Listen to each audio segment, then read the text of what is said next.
Bueno, una vez que hemos visto las indicaciones de Protección Civil, quiero darle las gracias y la bienvenida a la maestra Dolly Espínola, que está con nosotros. Gracias, Dolly, por estar aquí. El conversatorio lleva por título Relatos del Sistema Modular a 45 años de la UAM Xochimilco. Yo los dejo con la coordinadora y moderadora de este conversatorio, que es la doctora Liliana Rebeca Rodríguez, coordinadora de CECAR, y los invitamos a iniciar este conversatorio con el video que prepararon para ustedes. Gracias.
De Extensión Universitaria por este video tan hermoso y que nos llena de recuerdos. Y es precisamente lo que vamos a tener a continuación, una apelación a la memoria. Para ello, en este conversatorio, pues contamos con la presencia de estos magníficos profesores que verdaderamente han participado en la historia de esta unidad Xochimilco. Entonces, los voy a presentar. Tenemos al centro a la maestra Rosa María Nájera. Ella es de formación enfermera, estudió en la Universidad Nacional de Colombia y el resto ella nos lo va a comentar en unos momentos.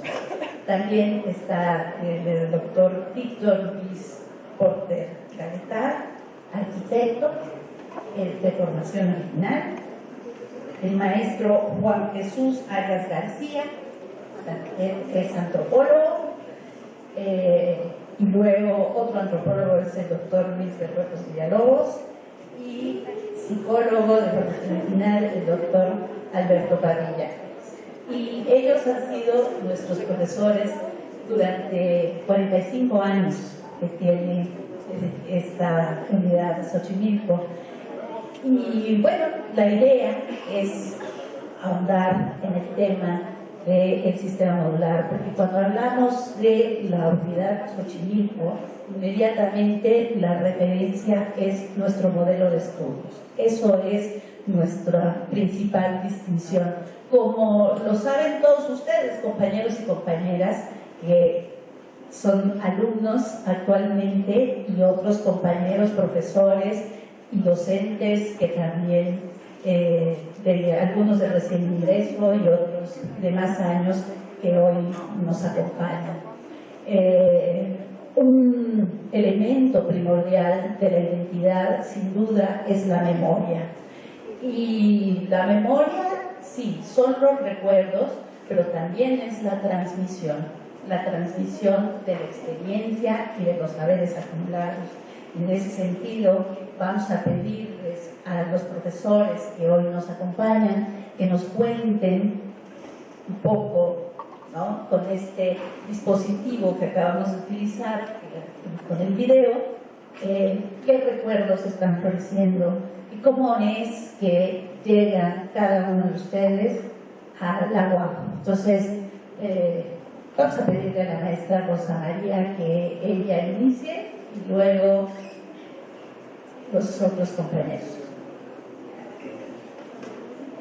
Buenas tardes todavía, sin tardes.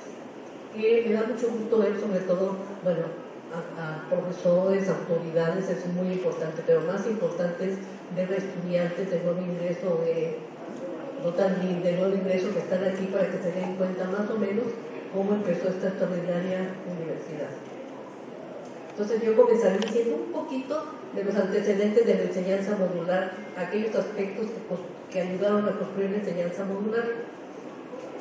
Había en esa época, en los años 70, un empeño por ofrecer una universidad latinoamericana diferente. Los pensadores que eran en la OPS, la Organización Panamericana de la Salud, se reunieron en una época grandes pensadores, entre ellos Juan César García, Emilio Doctor Villarreal y otras gentes que tenían el sueño de crear una universidad diferente. Entonces había también la historia de que en la Universidad de Brasilia, cuando construyeron que todo era novedoso, si algunos de ustedes han sabido que Brasilia era la capital nueva, primero era Río de Janeiro, se cambió a Brasilia, y dentro de Brasilia la universidad era novedosa. Entonces empezaron a crear cosas que inclusive nosotros teníamos en el área de medicina, teníamos un libro que se llamaba De lo normal a lo patológico, que inclusive fue el nombre de un módulo. Y teníamos otro que se llama Trabajo y Fuerza del Trabajo, y yo tenía como materia. Pero habían escrito libros y había la revolución de lo que era la enseñanza superior. Vino un golpe de Estado en Brasil y salieron todos, corrieron a la rectora, al vicerrector y a todo. El vicerrector se fue a ocupar una plaza en la OPS. Entonces siempre soñaban con cambiar, por ejemplo, lo que era la salud pública, hacer muchas innovaciones. Pero había eso, y entonces en ese tiempo pues nombraron al doctor Miguel Real, rector de la Universidad Autónoma Metropolitana Xochimilco, y reunió realmente a mucha de la gente que había trabajado con él para ver realmente qué se hacía, y crearon el documento Xochimilco, que ustedes lo han de conocer, que vienen todas las bases de lo que es el sistema modular. En ese hubo 3 personajes importantes que participaron en lo que es las bases fundamentales del documento Xochimilco. Juan César García, que era médico, sociólogo, doctor en psicología, propuso todo lo que llamaban el trabajo de grupo, todo lo de Gramsci, todos los aspectos de las la filosofía del Mao Zedong de la práctica como elemento coordinador. Era José Roberto Ferreira, él decía la construcción del conocimiento, como lo decía Piaget, en la cual el alumno era un aspecto muy importante. Son dos elementos que crearon y se permearon a través de todo lo que era la enseñanza modular y empezamos a hacer el trabajo de la universidad. Entonces, a mí me invitaron, yo acababa de recibirme de enfermería y estaba, pero conocía al doctor Villarreal porque yo había recibido una beca de esa parte. Entonces me invitaron a venir, me invitó él a venir a ver lo que era el documento Xochimilco en junio de 1973 para ver cómo se iba a construir la universidad.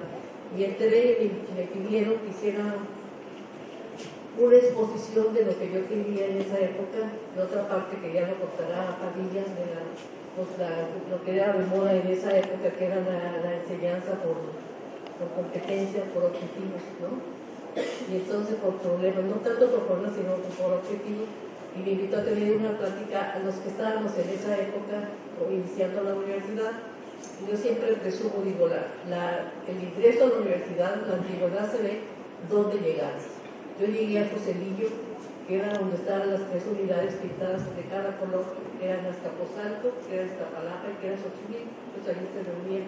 Y los que estábamos en esa época, de los que quedamos en esa época, que me recuerdo muy bien, esa Belicillo. Después de ahí nos pasamos a la cochera del 20 o del Getty, donde era realmente un espacio donde nos reuníamos para trabajar con otro grupo de gente y empezó a llegar más personas. Entonces, es la segunda llegada de gente de fuera a la unidad Xochimilco. Y la tercera parte, donde ya venimos a los gallineros, y son 3 momentos históricos de la gente que construyó la universidad. Entonces, yo siempre les digo, yo estoy de la época de Joselillo, entonces tengo bastante. Yo ahorita puedo decir que nada más Abelice y yo somos de los que permanecemos vivos en esta unidad de esa época. Había la idea también de la Organización Panamericana de la Salud, junto con la Núñez, de crear 2 centros latinoamericanos de educación, de tecnología educativa, uno en Río de Janeiro y otro en México. Entonces, pues enseñaba mucho el aspecto que está ahorita de moda en la UNAM, los aspectos conceptuales, cognitivo, conceptual, la parte de que era esa enseñanza mejor. Pero los documentos Xochimilco sobrepasaban, decían lo de la enseñanza modular. Todos sabíamos que la enseñanza modular, pero tenía 3 ingredientes principales. Unos eran, y ya después de eso me callo, que no sigo hablando no sé qué tanto tiempo, había 3 elementos importantes que se incluían en la nueva universidad, que se desprendían por otra parte de una reforma educativa que había ordenado Echeverría como una forma de congratularse con la población estudiantil, había ordenado que se hiciera una reforma educativa. Y en esta reforma educativa nos hicieron unos análisis de lo que pasaba en las universidades y dijeron, tenemos que crear una universidad nueva con 3 características importantes. Eso sí tenemos las 3 y ahora las 5 unidades. Primero, que fuera universidad solamente de enseñanza superior, sin preparatoria. Que fueran los aspectos de que no hubiera tesis, que los alumnos se graduaran contentos y que nos dieran informe de servicio social importante y que ese servicio social fuera realmente social. La tercera era que fueran espacios cortos, no esperar todo un año para que los estudiantes se cansaran y se aburrieran. ¿A qué horas termino? O que se hubieran reprobado o algo, tuvieran que esperar mucho tiempo y crear lo que era la enseñanza trimestral, que también es común para todo el mundo. Y por último, otro de los aspectos que nos caracterizan es que debían de ser las unidades aparte, que debían de ser en las unidades, por ejemplo, debía haber un eje conductor de cada una de las unidades, y entonces decidieron por qué estaba Azcapotzalco, por qué estaba Iztapalapa y por qué estaba Xochimilco. Y una cosa que me recuerdo con mucha emoción y ternura del arquitecto Ramírez Vázquez, que decía, yo creo que vamos a crear las universidades de acuerdo a cómo estaba construida la Gran Tenochtitlán, los señoríos, el señorío de Azcapotzalco, el señorío de Iztapalapa y el señorío de Xochimilco. Entonces, la reforma en la antigüedad seríamos ahorita no la unidad de Xochimilco, sino el señorío de Xochimilco. Entonces empezamos así a construir, y aunque teníamos las bases importantes de la enseñanza interdisciplinaria, que había que darle un tronco común para que todo el mundo conociera que los problemas sociales no se resolvían solamente por un grupo de gente, sino que había que ver una enseñanza interdisciplinaria que porque también estaba medio de moda en ese momento en el mundo de la enseñanza superior. Entonces se creó y nos pusimos a trabajar en lo que era la enseñanza modular, nadie sabía cómo empezaba, sabíamos cuáles eran los ingredientes principales, pero no sabíamos cómo realmente plasmarlo. Y entonces se nombró una comisión para que estructurara lo que era la enseñanza modular. Primero, integrado por las 3 divisiones, se nombró un grupo que iba a dirigir toda la enseñanza modular y lograron, me acuerdo ahorita de Adelillo, cuando eran 3 las personas que coordinaban realmente cómo era la enseñanza modular. Eso vamos a hablar todos, pero le agradecemos muchísimo porque nos ha dado una introducción excelente de todo. Pero, bueno, a ver, ¿por qué no le pasa, por favor, el micrófono al doctor Luis Porter para que nos cuente un poquito? Sí, funciona. Muy buena introducción, me ayuda lo que venía yo pensando y compartir con ustedes, porque en 45 años uno podría hablar de muchísimas cosas, pero pensando que va a haber jóvenes y también colegas más jóvenes, yo me quiero centrar en algo que ayude a ustedes a imaginar ese momento. Como ustedes ven, Joselillo, Ned Bentley, se armó un proyecto. Cuando llegamos yo llegué en la tercera ola, la de los gallineros, vinimos a subirnos a un proyecto bastante complejo que se había generado más bien desde el área de la salud, porque la salud, tradicionalmente desde el día de hoy, se han preocupado siempre por cómo educar, mientras que a lo mejor otros gremios, ingenieros o arquitectos, no. Los arquitectos nunca se han preocupado por cómo educar. Ellos creen que con que tú sepas construir puedes ser maestro, ¿no? Los médicos no. Los médicos saben que un médico cirujano que da clase no es igual que un médico cirujano que está en el hospital nada más. En la salud hubo mucho trabajo y el sistema modular, hasta donde yo sé, viene de un grupo de gente que reflexionó mucho y planteó cosas para que se den cuenta, como anular la clase. La idea de cátedra a un lado era trabajar en conjunto sobre problemas reales, ¿no? Entonces, lo que llegamos en ese momento, yo tenía 37 años, o sea, no era un niño, ¿no? Ni un recién egresado, teníamos que subirnos a ese proyecto para desarrollarlo en nuestras ya áreas, ¿no? En el caso del diseño. Pero a mí lo que me interesa que ustedes y nosotros reflexionemos es que cuando había un proyecto y estábamos en este mismo terreno en proceso de construcción y caminábamos por los pasillos que todavía no existían, nos encontrábamos, digamos, con áreas, con gente sociales sobre salud que yo no conocía, pero nos unía, aunque no nos conociéramos, el proyecto. Todos formábamos parte de un proyecto y por lo tanto éramos amigos, aunque no fuéramos amigos, porque estábamos construyendo. Podría haber alguna desavenencia, podría haber un debate, podría haber una discusión, pero había un proyecto estructurador, ¿no? Y eso hacía que fuéramos un grupo de gente unida por un proyecto, por un proyecto que ni entendíamos bien cómo llevarlo a cabo, porque veníamos educados a la antigua, pero nos unimos a ese proyecto y lo agarramos como bandera hasta el día de hoy. Sin embargo, a mí me interesa dejar así para mi boca. Yo tengo la idea de que actualmente no existe proyecto. Y es muy común en las divisiones que no haya proyecto. En el departamento donde yo estoy no hay proyecto. Cuando no hay proyecto, cada cual hace lo que quiere. Y cuando cada cual hace lo que quiere y nos encontramos en el camino o en el pasillo, no nos sentimos hermanos. Más bien nos miramos y uno pregunta, ¿qué estará haciendo ese en el salón? Porque ya no sabemos qué estamos haciendo, cada cual hace lo que quiere.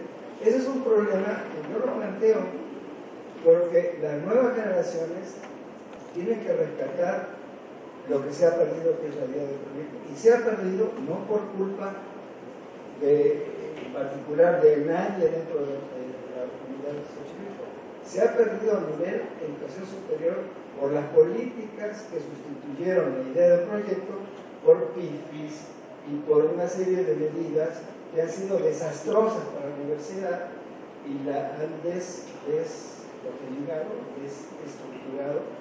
Y yo pienso que lamentablemente vivimos hoy en una comunidad poco fraternal, poco hermanal, poco vinculada por lo que es lo que más nos interesa, la educación y el conocimiento.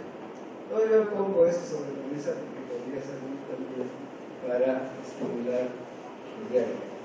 Muchas gracias, doctor Porter. Creo que una característica que también tenemos, una característica de nuestra formación es precisamente el construir una mirada crítica. Y eso es fundamental, porque es a partir de esto que podemos ir avanzando en la crítica de en qué aspectos quizás estamos retrocediendo o hemos venido retrocediendo. Pero un poco para dar la oportunidad al resto de nuestros profesores nos vayan nuevamente recordando, ¿no? Que nos ayuden a recordar junto con ellos cuáles son esas primeras impresiones. Entonces, bueno, ya que está el micrófono de aquel lado, por favor, sí, el maestro Juan Jesús Arias, cuéntenos cómo llega usted a la UAM Xochimilco. Sí, buenas tardes. Yo trabajaba en esa época en el Instituto Nacional de Antropología y el maestro de Ruecos, que estaba recién regresado de la Universidad de Michigan, me comentó, no sé cómo se enteró, de que estaban abriendo esta universidad. Y yo les decía, ahí está bien, yo les decía o le decía a él, que no me invitara a algo que no existía. Y él decía que la universidad, eso es un rollo de Echeverría, ¿no? Uno de tantos que se echaba. Hablaba de cosas como si existieran y no existían. No tiene nada que ver con el actual, hablo de Echeverría. Y entonces él decía, no, va a estar a todo dar, ven, porque están necesitando profesores con experiencia de investigación para la carrera de antropología. Pues bueno, pues no se pierde nada, llevo mi currículum y por otro lado, como parte de mi currículum, los programas de los cursos que había dado, entre otros, muy especialmente, los cursos de metodología de la investigación, que era lo que más había yo hecho, y en docencia, y que además de eso, yo había elaborado los programas que se complementaban con la investigación profesional que yo había hecho. Ahí había una doble vertiente. Vine a ver al doctor Lara, que está aquí en el video, y dije, hombre, qué bien, porque de estos profesores no ha habido ninguno que venga, o sea, ya está contratado. Era el único que cayó en ese rollo. ¿Y qué pasó? Que un tiempo después cerraron la carrera donde yo iba a entrar. Entonces me reciclaron a sociología. Y ahí permanecí 10 años en el taller de método. Vengo, por ejemplo, ahorita en este momento, todo el video, y lo que me llega más fuerte es la nostalgia. Ver a tantas personas que ya no están con nosotros, y de las que guardo realmente buenos recuerdos, empezando por el doctor Villarreal, ¿no?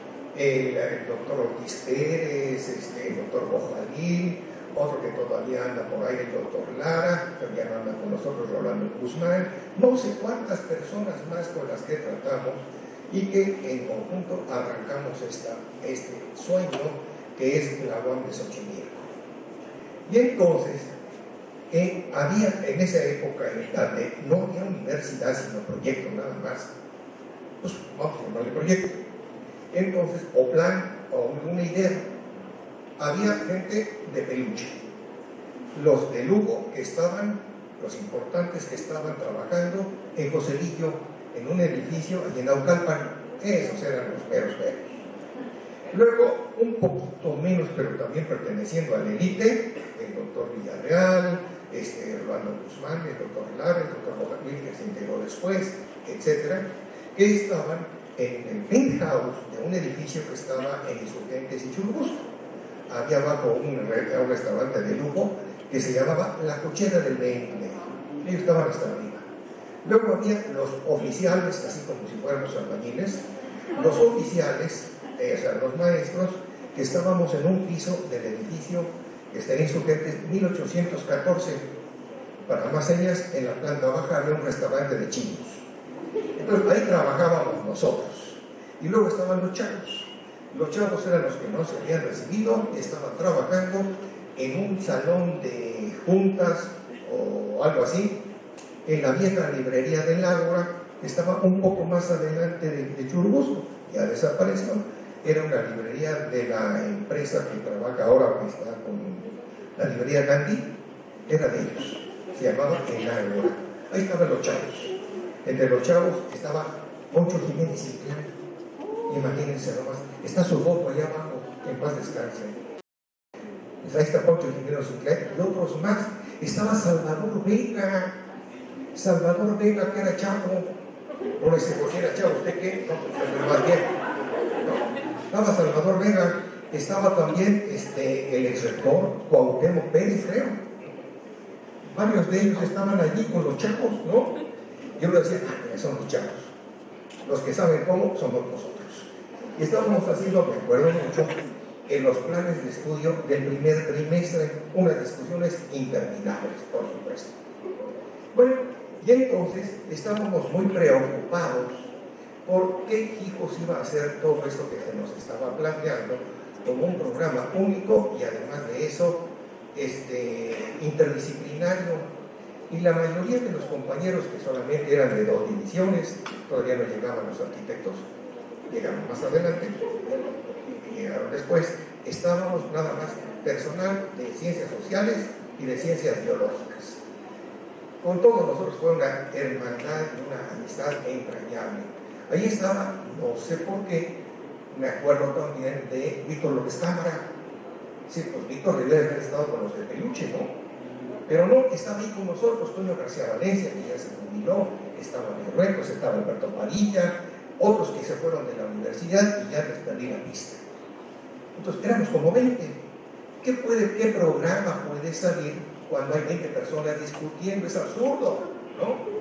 Pero alguien tenía la confianza que de allí va a salir algo. Y entonces les decía yo, hombre, no se agiten.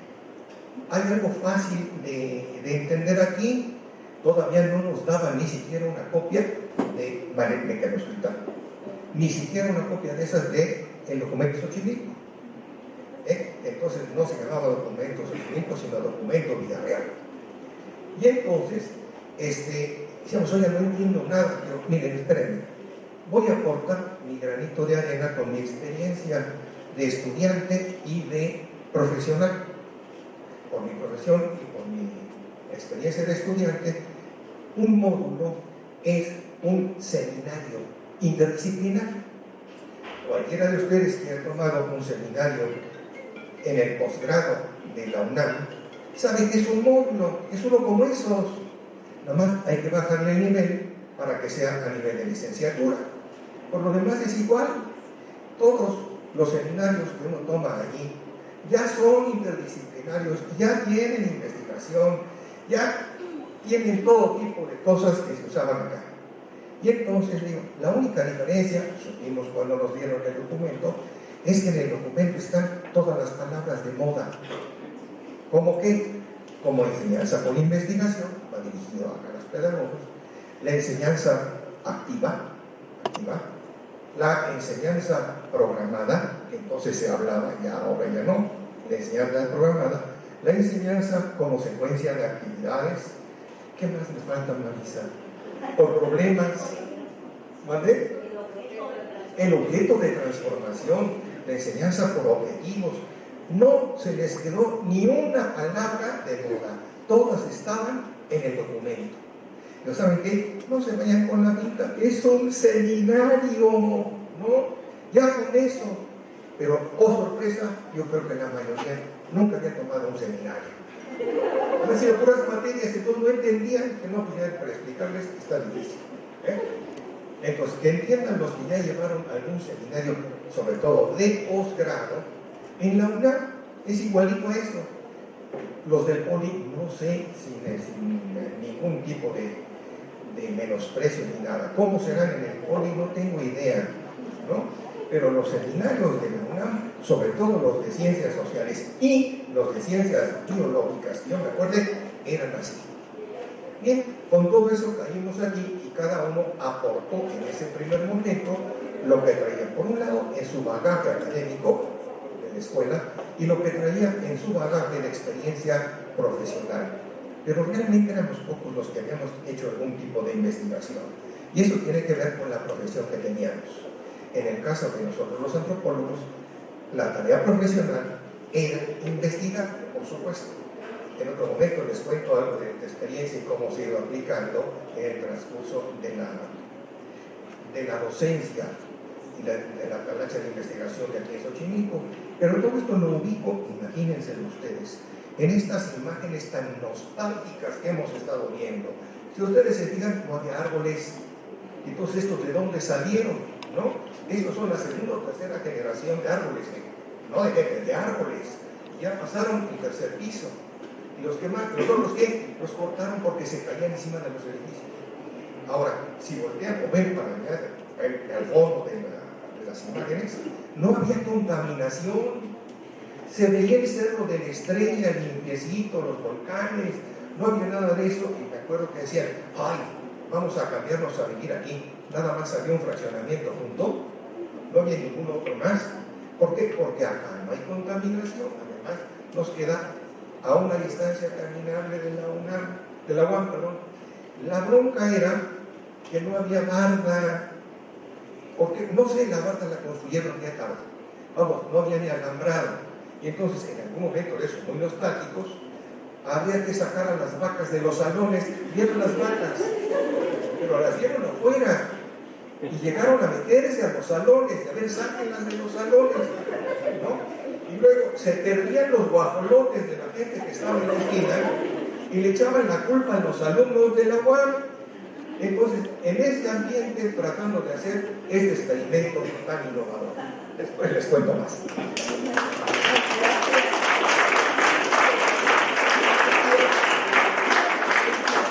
Sí, ya llegó el micrófono hasta usted. Ahí que se quede. Y aquí. Por ahí, gracias. Bueno, a ver, yo recuerdo, porque estoy tratando de recordar ya, mi Alzheimer no me permite los videos, pero recuerdo que conocí a Rosa María Clates, ¿no? Es decir, mi primera experiencia fue en el Centro Latinoamericano de Tecnología Educacional para la Salud. Entonces, con Rosa María y estaba Víctor López Cámara, me acuerdo, me dice que entró más tardíamente. Pero yo había aprendido bastante sobre tecnología educativa, incluso dábamos cursos a nivel nacional para medicina, para odontología y enfermería, cursos sobre actualización didáctica. Entonces, cuando pasa el tiempo, yo tuve ahí una pequeña diferencia con el director, con el doctor Álvaro Manilla, y me dijo, chao. Entonces, claro, yo me acababa de casar y tenía una urgencia terrible. Hablé con una maestra de la Facultad de Psicología de Chanta, que es una maestra increíble. Me dice, mira, ya se va a fundar la UAM, ¿por qué no vas allá a la UAM? Claro, llegué allá y platicando con unas personas me dijeron, tenemos una chamba para ti, pero nada más es un mes, nada más es un mes. Yo dije, lo que sea, bueno, porque ya venía mi hija en camino, en fin.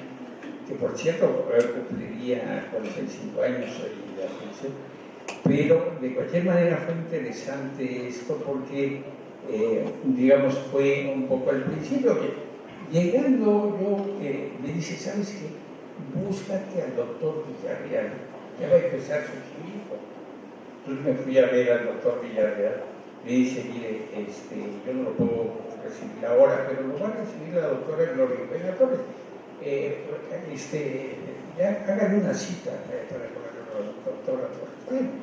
No, yo pues dije, efectivamente, me tengo que ir a mi chamba. Mi chamba era ser el coordinador de la primera caseta de admisión de Xochimilco, que era aquí enfrente de la delegación, en ese gran jardín deportivo que hay ahí, había una caseta que allí se empezaron a inscribir los chavos, ¿no? Entonces,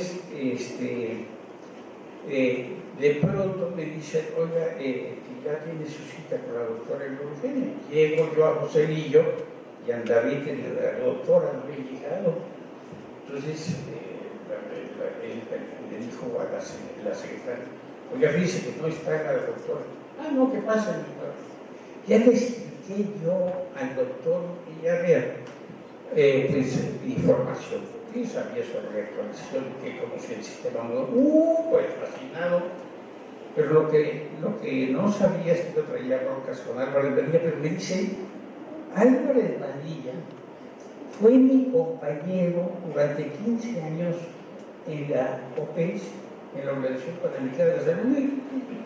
Creo que ya no se hizo esto, yo voy a seguir, voy a estar un mes ahí. Dice, pero dentro de un poquito de tiempo lo mandamos llamar a él. No mucho, decía, valió.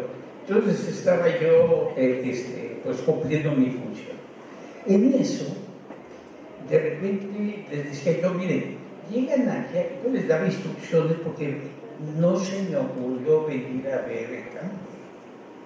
Lo tengo que confesar, estaba yo, les decía a los muchachos, miren, no se preocupen, aquí está el folletito, es muy sencillo. Llegan a Cuemanco, no había que para allá, carretera para la Puebla, era Cuemanco y se acabó y se terminó el periférico. Llegan allí, se da vuelta a la izquierda, Canal Nacional, y ahí van a ver la unidad. Ahí, los edificios padrísimos, muy estupendo, ¿no? Muy simple, oh, perfecto. Y de repente me empiezan a rebotar todos los papás, los alumnos. Oiga, no encontramos la unidad. Ya les expliqué, hombre, al final llegan ustedes, al final del periférico, se van a la izquierda, se meten por Canal Nacional. Esa era mi imaginación calenturienta. Yo, la verdad, no se me había ocurrido irme a parar a la Unidad Xochimilco. Y en eso, pues ya con dudas, agarro para mi coche, vengo aquí, hago el mismo camino que les había indicado, y la unidad era un letrero que decía, aquí se construirá la unidad de sus. Ustedes vieron las fotos, ese letrerote era lo único que decía. Todo lo demás estaba en proceso. Estamos vendiendo intangibles como los seguros de ahorro, ¿no? Le vamos a garantizar, pues, ¿qué le estamos vendiendo a los alumnos? Algo que no está, pues todo el mundo llegaba y la unidad, ¿dónde? Ni siquiera gallineros en ese momento. Bueno, ese fue un poco, en principio, esta experiencia. Pues ya regreso yo, en realidad esperando que nunca me llamaran por aquello de que pues, yo había tenido Rojas, había demandado a Álvaro Manilla en la Secretaría de Trabajo. Y resulta que lo más maravilloso fue una llamada telefónica a la caseta. Licenciado, por favor, preséntese en Joselillo porque ya va a empezar la unidad Xochimilco. Deje encargado a no sé quién y ahí nos vemos, ¿no? La salvación. Esa fue mi primera experiencia maravillosa, que me encantó porque ya les platicaré después cómo ese famoso sistema modular que yo conocía técnicamente en clases, pues era muy cuadrado. La verdad es que es una riqueza verdaderamente extraordinaria. O sea, todo el proceso que hicimos, ya les platicaré, fue maravilloso. O sea, fue algo, una aventura increíble. Bueno, mucha gente decía, medio chapados, tan locos, yo no sé qué están haciendo. Y sin embargo, hoy me siento orgulloso realmente de un reto que pudimos sacar adelante entre todos, aprendimos entre todos y fue algo maravilloso. Eso, bueno, fue mi primera experiencia, ya les contaré del lugar que pasó la mañana, pero eso es todo. Muchas gracias.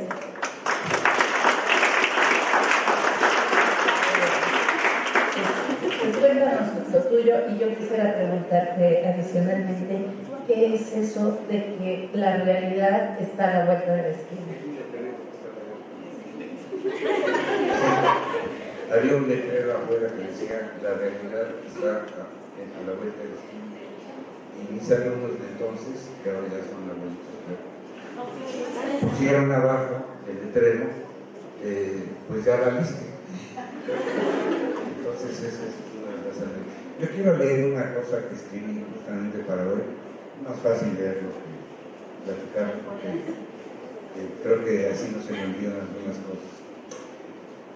Como es costumbre, agradeciendo la invitación para este evento, comienzo con una advertencia. Desde hace años vengo escribiendo lo que algún día, antes de la quinta transformación, será el libro La verdadera conquista de la UAM. Obra en preparación, escrita por el que habla y en su calidad de no descendiente del colonista, con el propósito de enfatizar en la necesidad de tener memoria histórica de lo sucedido que ya no se puede modificar y que fue como sucedió, según me consta o he escuchado, y seguramente aparecerá en los próximos venideros códices. Entonces serán prehispánicos. En este laboratorio de conversaciones, así de bautizado, los desociales por primera vez somos mayoría, ya que los anteriores conducentes o rectores de esta universidad siempre han sido los más: 9 de biológicas, 2 de sociales, solo 1 de diseño. Por cierto, es curioso que los primeros dirigentes de esta universidad y que inyectaron su talento en nuestro país y en nuestra universidad tienen antecedentes familiares, dado que vienen de España, Líbano, Italia, Hungría, Armenia y hasta Rusia. Luego ya vinieron los descendientes de los nativos al 100, hasta el actual que es de Matamoros. Todos, por cierto, son distinguidos profesores, no profesores distinguidos. Y casi pocos hay eméritos. Pero a los que faltan ser eméritos, les decimos que ya méritos, por eso se llaman eméritos, y que aún hay paredes disponibles para que cuelguen sus fotos en el futuro. Así, comparto con ustedes brevemente 2 o 3 anécdotas que les van a interesar. Algunas ya las conocen, que al recordarlas parecen increíbles. En esta ex unidad del sur, porque así se llamaba, que fue instalada en Coyoacán y no en Xochimilco, por lo cual debería llamarse Unidad Coyoacán, ha sucedido casi de todo. Ejemplos. Primero, en los inicios hacía un frío terrible, tanto que el arquitecto Ramírez Vázquez, que fue quien me trajo a esta universidad, el primer rector general, al comparecerse, acordó colocar calentadores de gas. Y así sucedió, pero para levantarle los ánimos a los primeros casi congelados alumnos históricos 375 estudiantes que fuimos colocando en las 12 iniciales aulas de los llamados gallineros, aquel lunes 14 de noviembre de 1974 a las 8 en punto de la mañana, se decidió contratar una enorme carpa que estaba por irse, muy cercana al campus. Y así sucedió, nada más que llegó con todo y elefante. Y además, animales, porque no podían quedarse en el periférico, según nos dijo su dueño. Esta primera, creo, y última posada de la UAM resultó fantástica. Incluso fue amenizada por un enojado cantautor paraguayo, por cierto, paraguayo, que se molestó porque había tanto ruido y alboroto que no le permitía cantar a gusto. Entonces se retiró y dijo: yo me gano el silencio de la audiencia, y no fue el silencio del auditorio, obviamente. ¿Por qué? Porque no existía auditorio. En esas andábamos entre albañiles, ruido y sin cafetería y sin calle de acceso, más que una de terracería, donde, por cierto, el chofer del rector, Lorenzo, cuya foto anda por ahí, al saludarme, volteó y al hacerlo cayó en una zanja en la Canal Nacional. Tuvimos que irlo a rescatar, sano y salvo, aunque la combi quedó hecha pedazos. Otro día supimos que un trabajador de intendencia no apareció. Lo buscamos por todos lados y nunca apareció. Se perdió porque en un descuido se cayó en una coladera enorme enfrente del estacionamiento de aquí, y varios días pasaron hasta que por fin se le pudo rescatar, porque ya no vivía. También otro día, una profesora, antes de morir, dejó instrucciones precisas de que antes de que la enterraran, llevaran su féretro al estacionamiento del edificio A para un último paseo, y así fue. En los inicios, el rector general mandó construir el famoso Salón Naranja, por ahí hay fotos, para descansar y tomar café. Ya había para entonces, aunque era como de ABA, marca legal. Existían para el esparcimiento aparatos de música y televisores y muchos cojines cómodos, tan cómodos que años después supimos que ahí, en ese mero salón, se conocieron, planearon y gestaron algunos matrimonios, cuyos descendientes incluso fueron alumnos de la UAM. A mí me tocó, por ejemplo, uno cuyo papá fue mi alumno y que casó con otra alumna que mi mismo conoció en ese Salón Naranja, y que no pude ir a su boda, por cierto. ¿Por qué? Porque estaba en el Salón Naranja preparando una clase. También en esta UAM se conocieron, ennoviaron, casaron y hasta divorciaron muchas parejas, lo que hace el amor o el desamor. En esos famosos gallineros se instaló el CAM, la Comisión de Administración Modular, con 4 integrantes encabezados por el doctor Aledizas Naburian. Ahí estuve, y eso fue el antecedente de lo que ahora se conoce como el TIC, el tronco interdivisional, que les encanta a los alumnos, donde se imparte el primer y fundamental módulo que se llama Conocimiento y Sociedad. Y que serán 3, como los Reyes Magos, los 12 apóstoles serán 3 al menos a Pablo. Estos serán ciencia y sentido común, lo normal y lo patológico, y trabajo y reservado. Ese TIC, muy pocos profesores lo conocen, y menos aún lo han impartido. Un día, para finalizar, en plena sesión de consejo en este mismo salón, irrumpió abruptamente don Alfonso Jiménez, cuya foto anda por ahí, veterinario, que después falleció en un accidente de motocicleta. Siempre andaba moto. Estuvo casado con una alumna mía. Decidió, después de separarse de su compañera que conoció en el Salón Naranja, donde inventaron a su vástago Emiliano, y se refugiaron de plano a vivir en un aula de la UAM, cosa del país, cuál era la función y a dónde íbamos a ir en el futuro. Me parece que el curso, el taller que dio fue importantísimo para construir ya las primeras áreas de las carreras. Inclusive en el área de la salud, que es donde yo estoy, que es donde más conozco, había como estos conductores de todas las carreras biológicas y de la salud tenían como el mismo contexto de dónde debían partir y hacia dónde ir. Una cosa importante era la solución de problemas. Trabajábamos en todas estas colonias, trabajábamos de forma conjunta de todas las profesiones, inclusive de diseño, de todo lo de construir cómo hacer aquí frente las letrinas famosas. Entonces era un trabajo que a mí me gustaría destacar una cosa muy importante. más allá de todo, la gente que trabajamos aquí en la difusión, a nadie le importaban los puntos, a nadie le importaban los grados, a nadie le importaban los puestos, todo el mundo lo que queríamos era trabajar en conjunto por un objetivo común, la construcción de una universidad realmente innovadora, una universidad que debía dar ejemplo de lo que es una universidad pública y que realmente cómo contribuía a la solución o a la detección de problemas sociales. Eso era como algo que incluía, nos salíamos tardísimo, la gente participaba en todo el mundo quería meterse, no necesitaba nombrar comisiones, sino todo el mundo quería participar, todo el mundo éramos amigos, todo el mundo nos saludaba, no había, para mí es muy importante que no hubiera conflicto, no había nada más que un deseo enorme de trabajar, de parte. Qué bueno, qué bueno.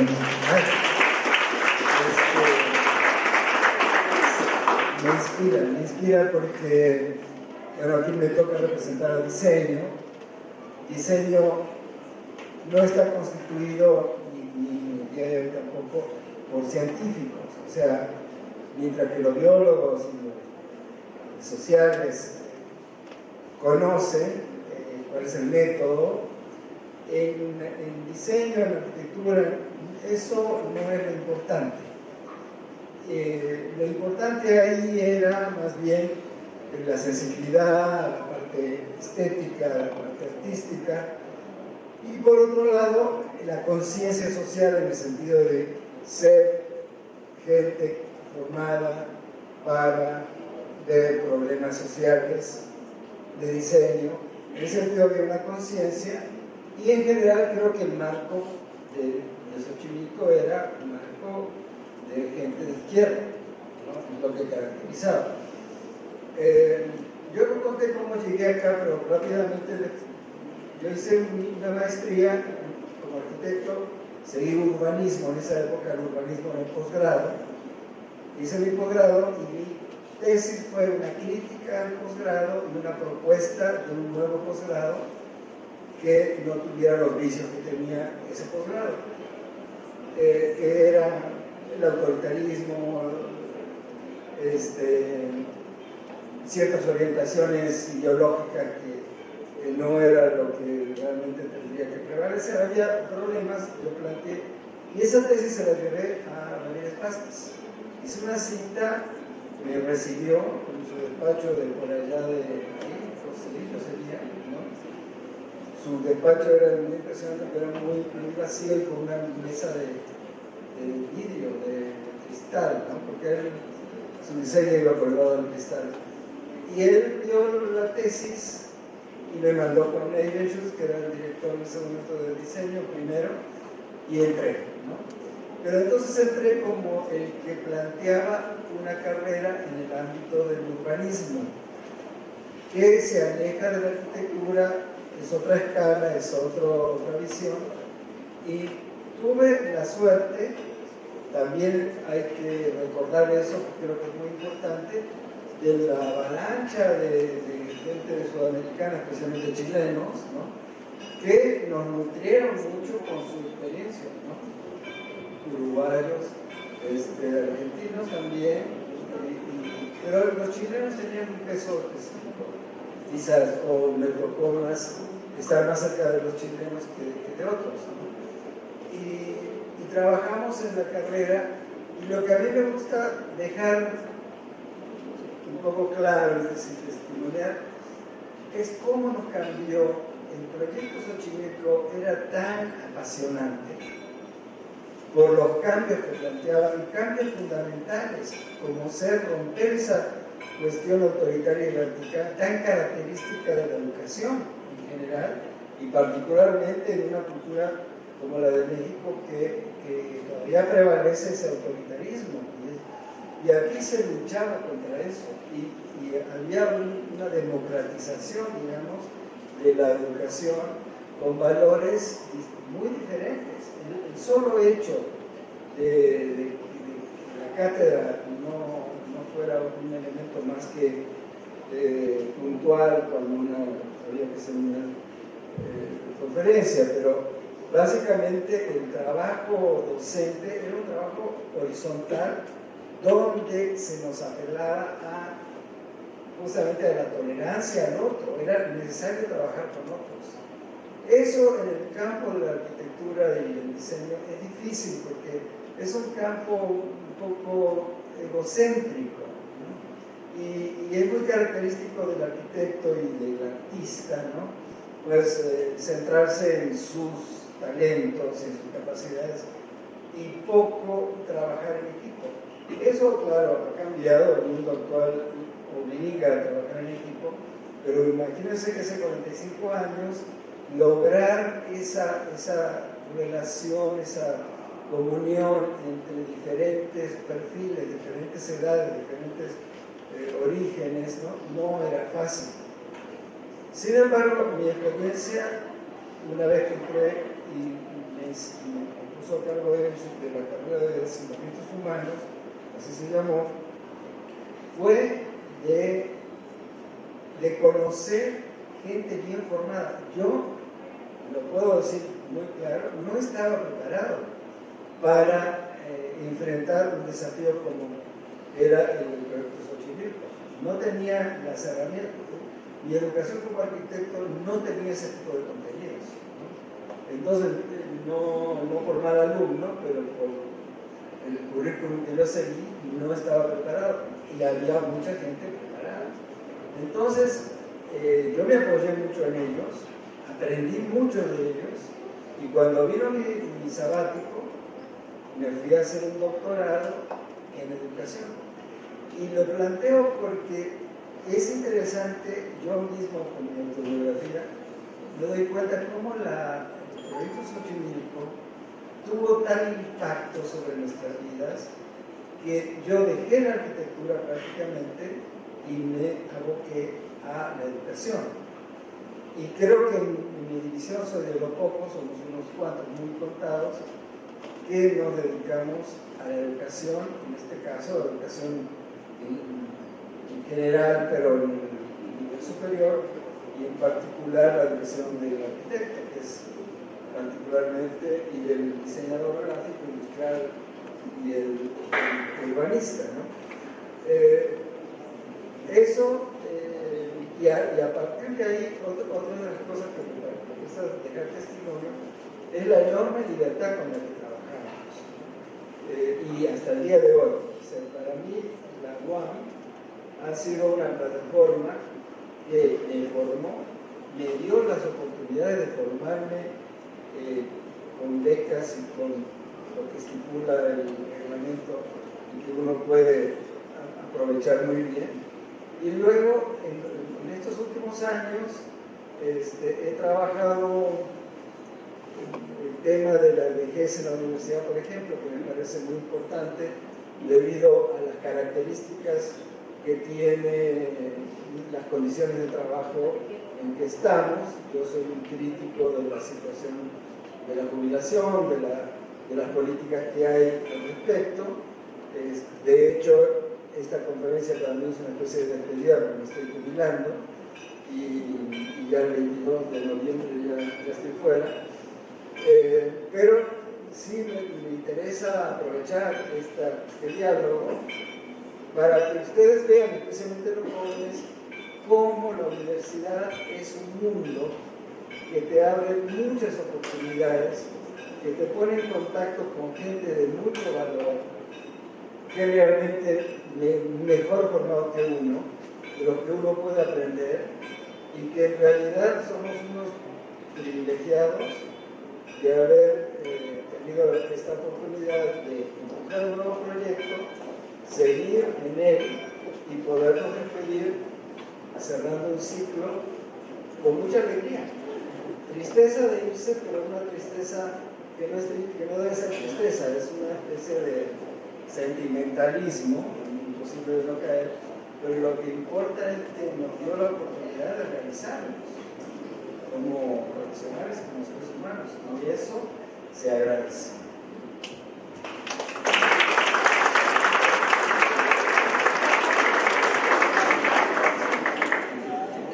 Gracias. Bueno, quería comentarles dos aspectos que tienen que ver con el sistema y que al mismo tiempo tienen calidad anecdótica.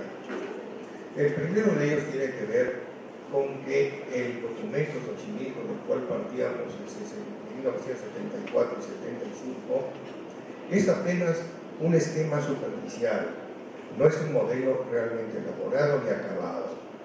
Hubo que rehacerlo muchas veces, cuando menos 2 o 3, con posturas mayores, así como los servicios de los coches. Entonces, una en 1992, que la asumió el Consejo Académico y que terminó con un documento que se llama Bases Conceptuales del Sistema Modular.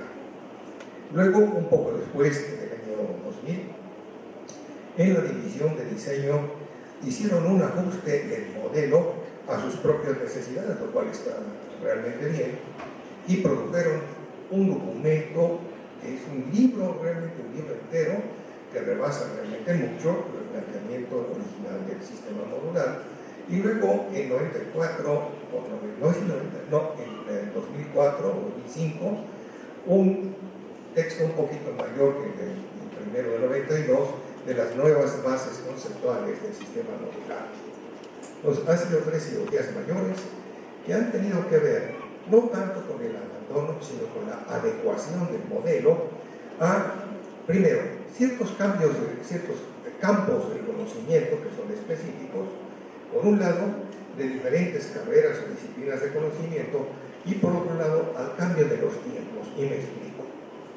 En los primeros momentos, en 74 y 75, les decía yo, el esquema estaba apenas perfilado, y entonces nadie sabía cómo iban a hacer los programas de curso. Y entonces, lo que siempre se hacía en estos casos, juntaban los jefes de división, directores de división, a un montón de gente representantes de su división, supuestamente representantes, los ponían juntos a trabajar y decían, ustedes nos dicen cómo tienen que ser estos programas. Aquello obviamente no tenía ni pies ni cabeza, no tenía un conductor oficial, una persona que tuviera conocimiento de la manera de hacer los programas, etc. Y hacíamos lo que Dios nos daba a entender, y digo lo que nos tocaba, porque ahí estaba yo también. Y entonces había personas que de plano eran como para Ripley. Había un compañero, no digo de televisión, que echaba rollos de 20 minutos para adelante, de los cuales no se entendía nada, y luego decía, ahí les dejo esas palabras, ordénenlas. ¿Usted quién? Compañero maestro. No, hombre, era terrible, era surrealista aquello.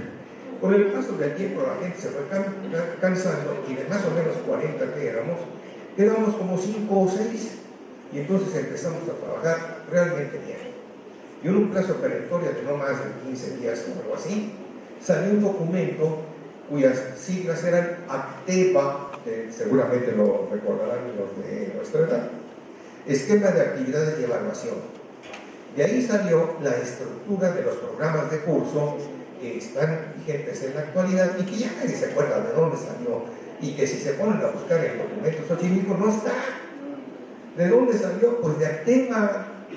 Es decir, debería de haber una columna con el objeto, otra columna con el objetivo, otra columna con los conceptos o contenidos, otra con las actividades, otra con la bibliografía o los apoyos, y otra columna con la modalidad de evaluación en líneas generales. En los módulos de esas épocas que venían impresos y con diseño en las portadas, era una cosa lujosísima, la verdad, estaban así todos los programas. Entonces, los programas se vendían en la librería, hay que hacer la aclaración. Todavía algunos colegas deben tener por ahí una colección de lo que eran estos módulos, tanto en las divisiones en las que no están sociales para mí, pero también en las de biológicas y las de diseño. Entonces, por ahí andan, y si no, seguro están en ¿cómo se llama? En el archivo histórico de la biblioteca. Ahí están todos. Entonces, vale la pena revisarlos, y ahí debe de estar también el manuscrito original del famoso documento ACTEVA, que obviamente no se publicó, era un documento de consumo interno. Bueno, entonces en ese momento nosotros estábamos con el desarrollo, construcción del sistema, yendo más o menos con los tiempos. ¿Sí? Teníamos el síndrome de Echeverría. Primero ordeno y después se construye. Oiga, no, la cosa no es así. Primero hacen la universidad y luego se opera. No, aquí no. Aquí primero abrimos la universidad y luego operamos. ¿Verdad que sí? Bueno, cuando se abrió la universidad no había ni edificio. ¿Cómo? Hablo de Xochimilco, las otras dos universidades, unidades, no sé. Bien, pero es de aquí que llegó los años 89, 91, ¿y qué fue lo que pasó?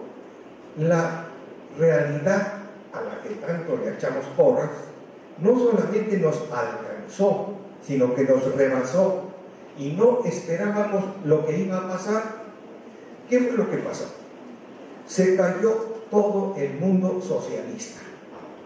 Se cayó la Unión Soviética y todos los países socialistas que la rodeaban. Soporte.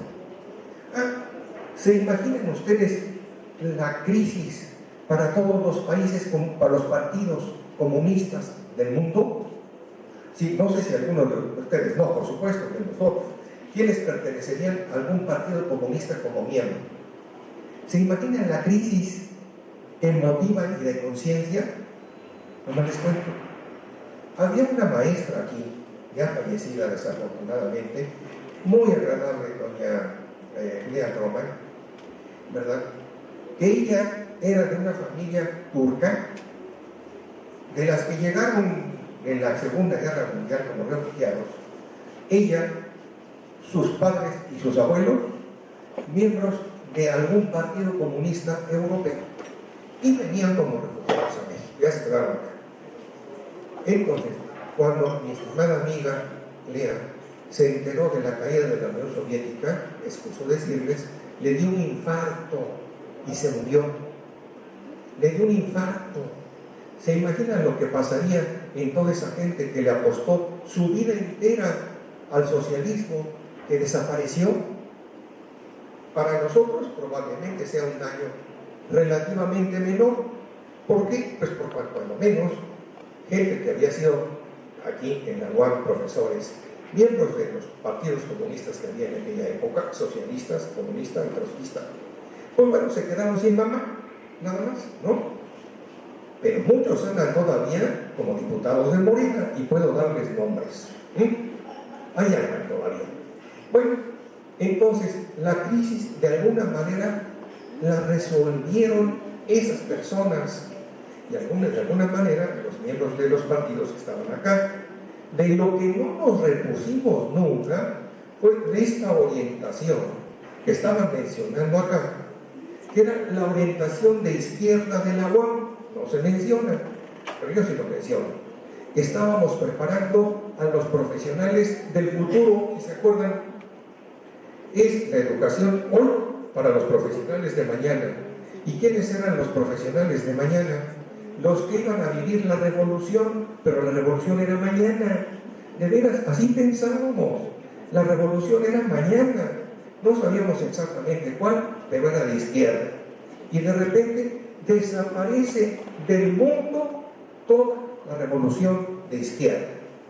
¿Qué pasó? Lo que llamaron los especialistas el fracaso del socialismo real.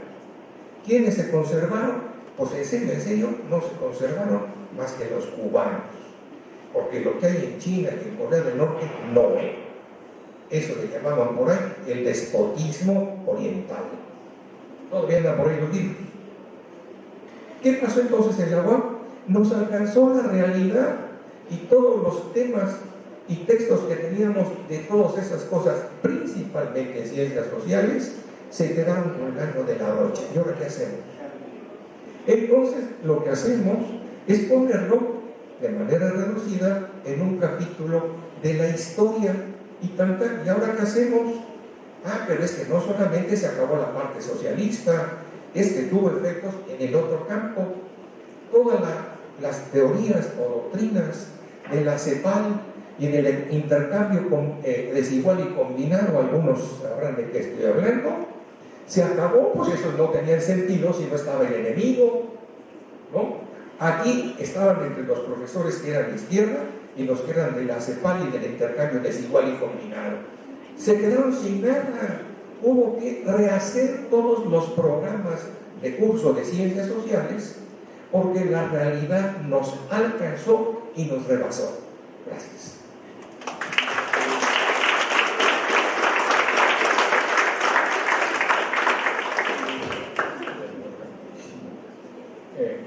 Yo les comentaba que retomaría esta parte de todo el programa, pues ya nos integramos.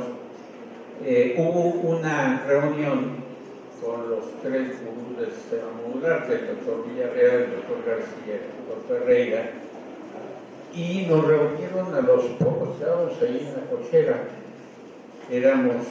yo creo que éramos como 30, y todos esperábamos con gran entusiasmo que nos hablaran sobre el sistema modular, cómo hacer los módulos, porque pues esa era nuestra tarea inmediata.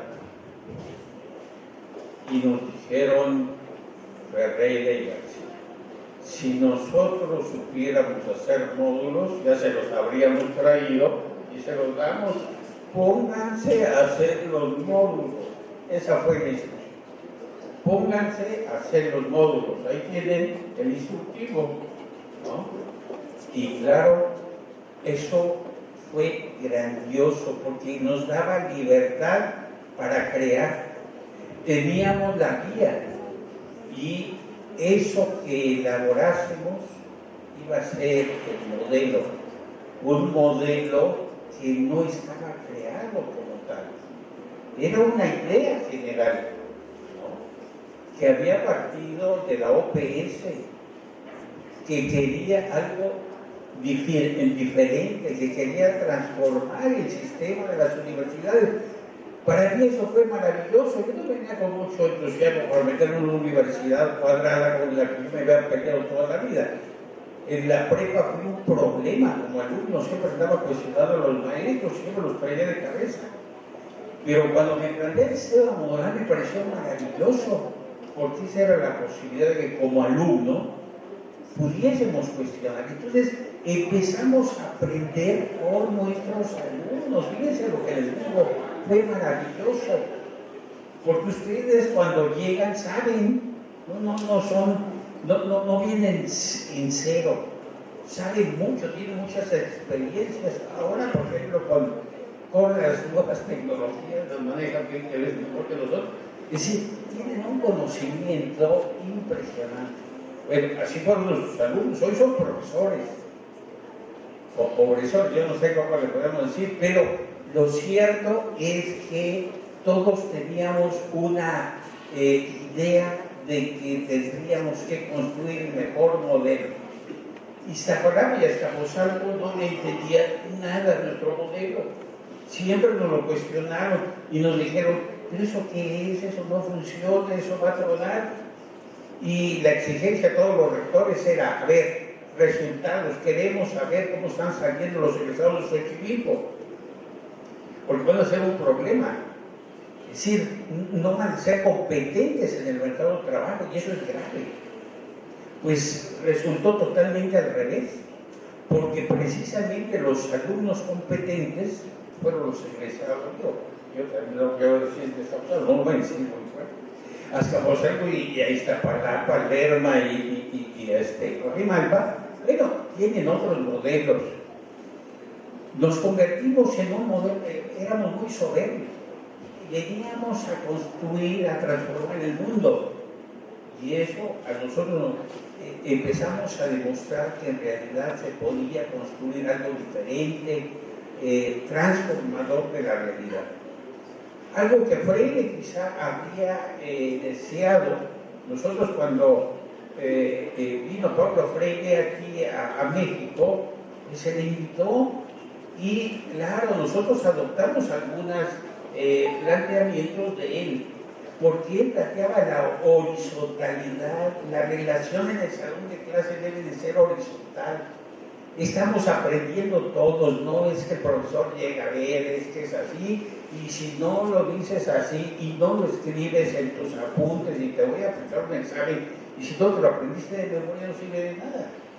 No, yo creo que fue fabuloso porque permitía que todos aprendiésemos bajo ese principio básico de fe.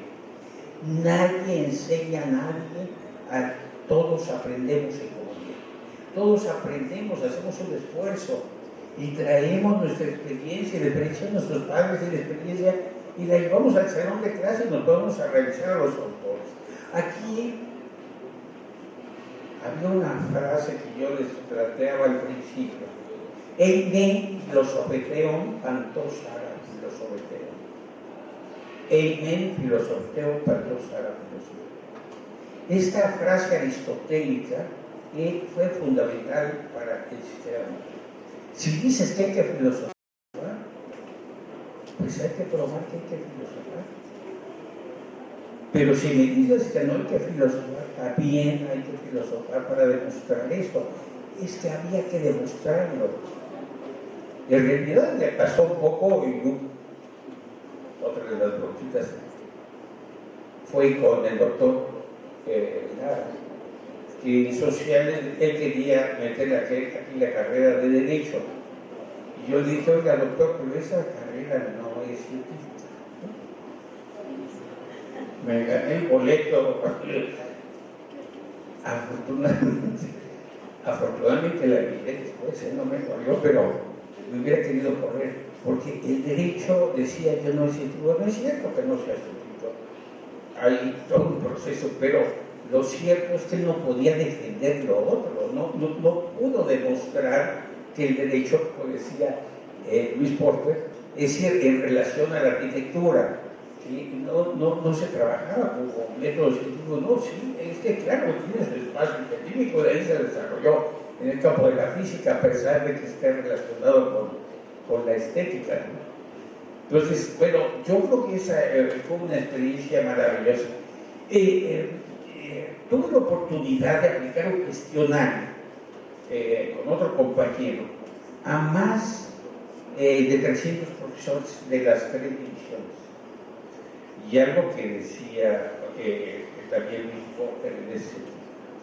Es decir, ¿qué es lo que probó? El resultado de ese cuestionario demostraba que había 3 modelos de sistema modular. Diseño tenía uno, sociales tenía otro y biológicas tenía otro. O sea, partimos del mismo esquema, pero obviamente los contenidos, como son diferentes, tienen que dar una versión distinta. Entonces, afortunadamente no caímos en el dogmatismo, si no hubiera reventado.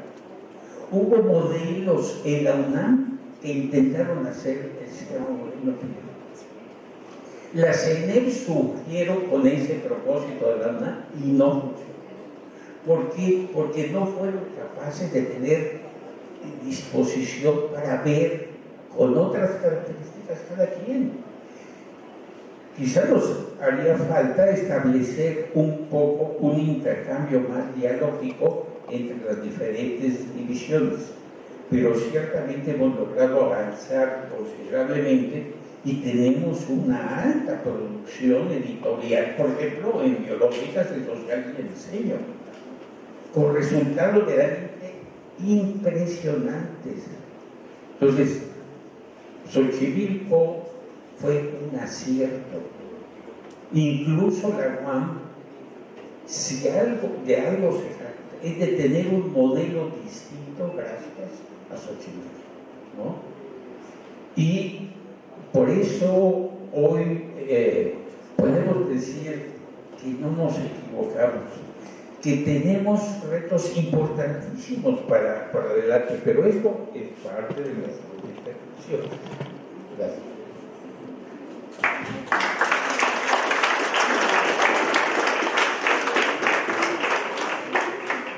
Me toca a mí hablar, pero yo no voy a hablar, a mí me gustaría que hablara el público. Que me preguntaran lo que quieran y si los puedo contestar, encantado, si no, se los paso a ellos para que lo contesten.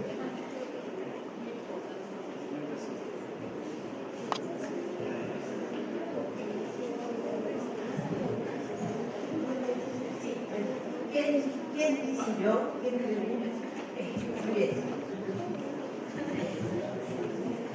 Bueno, pues un privilegio, un honor tenerlos aquí, escuchándolos. Y al escuchar recuperar esta memoria, es imposible no preguntarse cómo podemos, en este contexto, en este momento que estamos, es muy distinto al de los 60s, 70s que les tocó a ustedes gestar este lugar, y quizá con una desvinculación que tenemos nosotros mismos en nuestra propia formación. ¿Cómo podríamos recuperar ese espíritu, esa proyección? Digo, evidentemente ustedes en su praxis tendrán ideas muy concretas, probablemente sea eso alguna forma de respuesta, pero quizá también estamos tratando de encontrar respuestas que sean un poco más, no sé, filosóficas, que sean un poco más amplias y que nos den una idea de rumbo, porque creo que si bien existe, tenemos esta universidad, tiene rumbo, esta realidad actual nos demanda muchísimas cosas muy distintas a las que ustedes vivieron. No sé si se lo han preguntado, y si no, bueno, agradeceríamos muchísimo poder tener sus palabras al respecto. Gracias.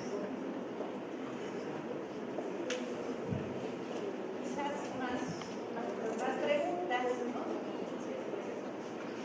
Y ya serían prácticamente el cierre. Sí.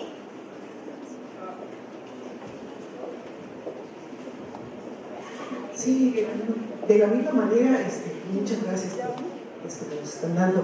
Yo les quiero hacer una pregunta, pero particular a Jesús. Yo siento que hay un montón de cosas que hemos estado perdiendo simplemente porque no las hemos guardado. Y estoy pensando, por ejemplo, en mi carrera, biología. Hace como 25 años, me acuerdo muy bien porque justamente estaba yo teniendo a mi primera hija, se nos ocurrió por ahí a la comunidad, no sé si intentar, no creo que sea la palabra, pero crear lo que ahora se conoce como los grupos académicos de docencia, los famosos GADS. Y hemos estado trabajando así estos 25 años, pero en el momento en que alguien dice de dónde surgieron, cuáles fueron los lineamientos, cuáles fueron los objetivos, quién los hizo, quién los planteó por primera vez, no encontramos documentos. Me parece que hay muchas iniciativas, justamente esta flexibilidad del sistema, esta amplitud que tenemos. Hay muchas iniciativas que se toman, se desarrollan y de repente se pierden. Y se pierden porque no hay un registro. Yo creo, bueno, sí me gustaría que comentaran algo sobre eso.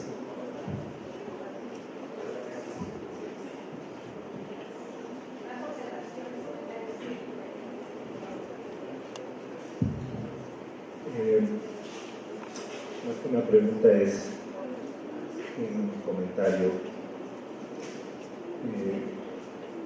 Particularmente mi paso por esta universidad ha sido un evento capital en mi vida. Yo era una persona antes y fui una persona después de concluir mi licenciatura. Y en ese sentido y personalmente, y tal vez les tocará a ustedes por estar aquí, pero sea extensivo este agradecimiento a los que no están y a los que ya ni siquiera están en este mundo, ¿no? Muchas gracias por el esfuerzo, muchas gracias por la pasión, muchas gracias por el trabajo, muchas gracias por la enseñanza, muchas gracias por construir una universidad para nosotros. Les quiero, aunque no les conozco particularmente, y al doctor le deseo una feliz jubilación. De verdad,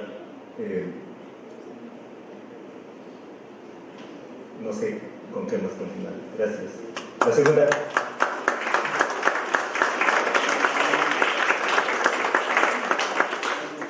La pregunta es, ¿cuándo se dieron cuenta que el agua en Xochimilco no estaba en Xochimilco? Eso sí nos lo preguntan.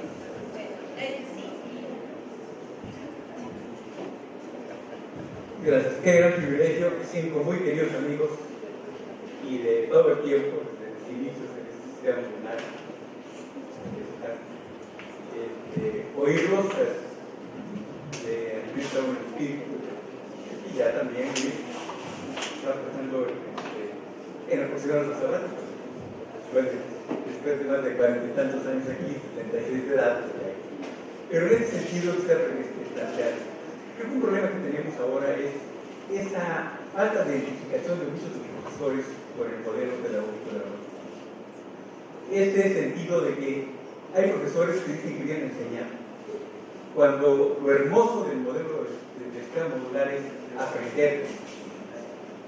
Y ese venir a enseñar ha terminado con el modelo.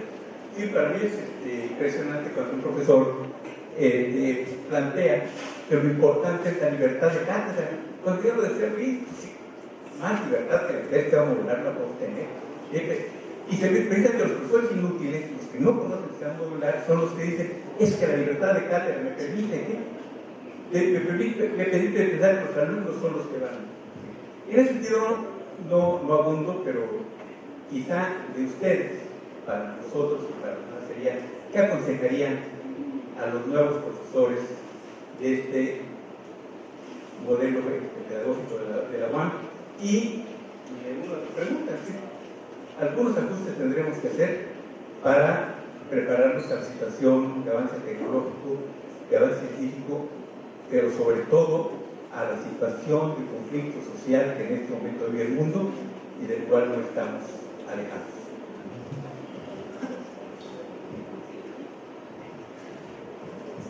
Muchas gracias. Entonces, a ver, yo nada más digo 2 cosas rápidas. Uno, es un honor estar con ustedes. Así como dice el dicho aquel, es un honor estar con, es un honor estar con ustedes. Gracias por venir. La segunda cosa, tiene toda la razón mi amigo Rafael. Se apellida Calderón, porque lo que él dice es muy cierto. Nosotros venimos a aprender, no venimos a estudiar. Cuando yo llegué a esta universidad hace 45 años y un cachito más, por lo cual ya me van a dar un Rolex de oro. Según me contaron por ahí, con un libro de colgaremos ahí en algún lado, un pin. Cuando yo llegué aquí, yo era un simple y como un antropólogo, sigo siendo igual que mi amigo. Pero aquí aprendí muchas cosas que yo no sabía. Aquí tuve que leer cosas de filosofía, de literatura, de economía, a duras penas de sumar, de tecnología. Yo tengo aquí 2 secretarios particulares en mis alumnos. Uno es el que maneja mi celular, no sé cómo se prende, y otro es el que me dice cómo mandar WhatsApps, que tampoco sé cómo se manda. Entonces sí hay que adaptarse a las nuevas tecnologías, pero eso ya no me toca a mí. Yo ya pasé esa etapa, estoy más allá de... Lo que sí es interesante es que es indudable que los progresos que la UAM ha alcanzado se notan a leguas y, aunque les caiga mal a algunos, esta unidad se lleva de calle a los otros, con la pena. Y los resultados están publicados en todas partes, ¿no? Esta unidad es la que más egresados tiene, más titulados tiene. Claro que nos echan la culpa de que es que en el sistema mundial todo se vale. Pues sí y no. Lo que sí se vale es la libertad. Lo que no se vale es la cátedra. Aquí no hay cátedras, aquí hay módulos. Y esos módulos los conocen los maestros. A veces los alumnos. Muy pocos maestros conocen el sistema modular, eso es muy cierto. Y muy pocos maestros han pasado por el sistema modular. Es más, yo he hecho encuestas en mi propio departamento, que tiene 74 profesores, y solamente 4 van al tronco introducción, porque los demás son dueños de sus feudas, y sus feudos son el módulo 3, el módulo 4 y el módulo 5, ¿no? son pequeños feudos, y se encierran, y ahí sí dan cátedra, se paran. Yo los he visto cada vez que camino por los pasillos estos fantásticos que nos unen a todos los edificios, por cierto. Están dando su clase. Yo nunca doy clase. A mí me preguntan, ¿tú das clase en la UAM? No, yo me divierto en la UAM. Les consta a mis alumnos. Y si uno viene a la UAM a aprender, pues se equivocan. Yo vengo a divertirme y me pagan además, me están llegando.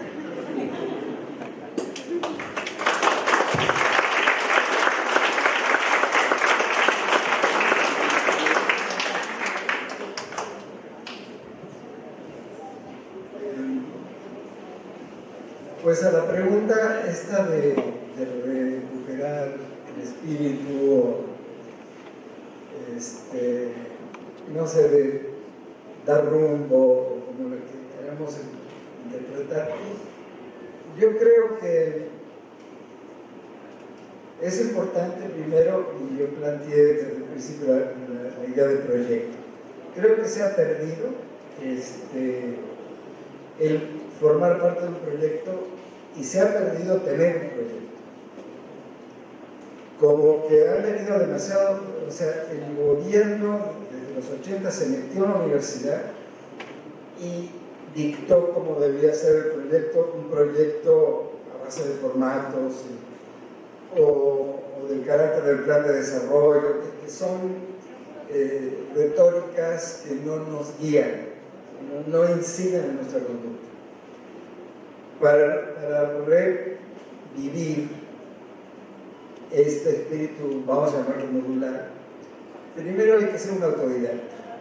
Hay que tener proyecto, y parte del proyecto es actualizarse.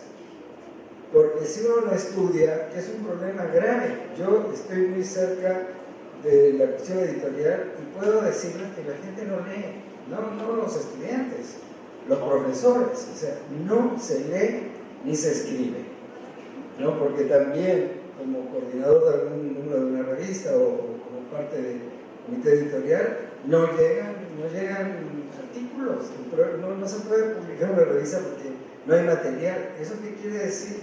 Que la gente no escribe. Y si la gente no escribe, no lee. Entonces, ¿qué puedo hacer? ¿Sabes qué? Estudia. Yo te puedo decir, ponte a estudiar. Ahora, si uno se pone a estudiar educación, si uno va hacia los grandes, digamos Paulo Freire, pero las nuevas generaciones, la educación disruptiva, el mismo Ken Morrison, o sea, uno con Google se puede meter en educación alternativa, corrientes nuevas, y le voy a decir una cosa, van a descubrir que todos quieren hacer el sistema modular. O sea, el sistema modular sigue siendo vanguardia, pero no es una frase retórica. Uno lo comprueba cuando escucha lo que dice una mujer como María Caso, que ahí está en España, muy gritona, pero muy interesante lo que dice, porque dice lo que nosotros ya sabemos, pero no fácilmente lo hemos podido poner en marcha. Entonces, el primer punto, yo creo, fortalecerse en uno, en ser un estudioso. Porque si eres un universitario, tienes que seguir estudiando, ¿no? Es un consejo que se puede dar. Y la idea del proyecto es muy importante. Miren, para poderse jubilar sanamente, uno tiene que tener un proyecto alternativo. O sea, el proyecto universitario tiene que contener un plan B. Si yo no tengo un plan B y me voy de la manera que lamentablemente nos dejan ir en la UAM, que nos despiden muy amablemente, pero no nos dicen dime. Cuando quieras, ven, aquí tenemos un cuartito donde tú podrías leer estos libros, porque no tenemos quien dictamine, se tardan meses en dictaminar. No nos harías un dictamen, aunque ya no estés en la nómina. No importa, yo estaré en la nómina toda la vida, ¿no? Y más si ustedes me piden, me invitan, ¿no? Bueno, entonces hay que tener un proyecto. Yo tengo un plan B. Si no me invita la UAM, tengo quien me invite, ¿no? Y si no me invitan otros, me invito solo, porque tengo cosas que hacer, ¿no? pero muchos de mis colegas han dado toda la vida a la UAM, no han desarrollado un plan B y cuando se van no saben qué hacer. Y eso es lo que hay que evitar. Así como hay que alimentar el día de hoy de cualquiera de ustedes, jóvenes, medianos, más grandes, hay que pensar en el día de mañana. Y hay que mantenerse joven, porque si te mantienes joven, si sigues leyendo lo que están diciendo las nuevas voces. Y con eso ya vamos llegando.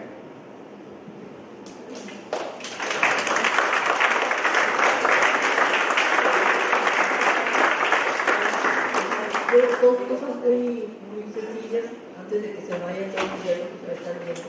Una es, respondiendo a la literatura que existe, afortunadamente en este momento la doctora Beatriz está juntando los artículos que se publicaron. Hay un libro de diseño curricular que se editó, hay varias cosas que por ejemplo estaba aquí en la doctora Luisa, pero en esa época tiene lo que es objeto de transformación de lo que es la enseñanza modular. Hay varios textos. Es cuestión de tener, lo que sí sería bueno hacer como una antología, un catálogo de lo que hay, poniendo las fechas y cosas hasta este momento, porque sí hay, por ejemplo, el plan de desarrollo, no sé, hay algunas cosas que tienen que ver con la anteriorismo tanto importante de los sociales. Otra cosa que quería explicarles es que el sistema modular es tan reciente, tan llamativo, que aquí en la universidad hacen los cursos de verano para los niños, todos los niños, los hijos de los trabajadores, les hacen un programa de verano. En una ocasión, como más o menos como estamos ahorita, había una situación muy precaria y suspendieron los cursos de verano para niños. Entonces yo los niños que eran de esa época como unos 20, y no había nada de actividades. Una de las hijas, una profesora de aquí, organizó a los alumnos y vinieron con carteles como el que había yo ahorita. Queremos que se inicien los cursos y vieron los niños cantando por todas las escaleras, subían y bajaban y tocaron al director en esa época.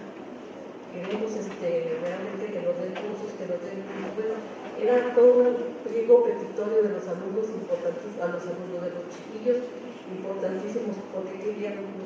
Salió el rector y una de ellas, una de los niños, habló de por qué era necesario el juego, por qué ellos tenían derecho a tener aquel juego porque sus padres trabajaban. Una serie de peticiones que realmente de alguna forma visualizaban lo que es una formación modular en la cual la gente tiene que exigir lo que necesita.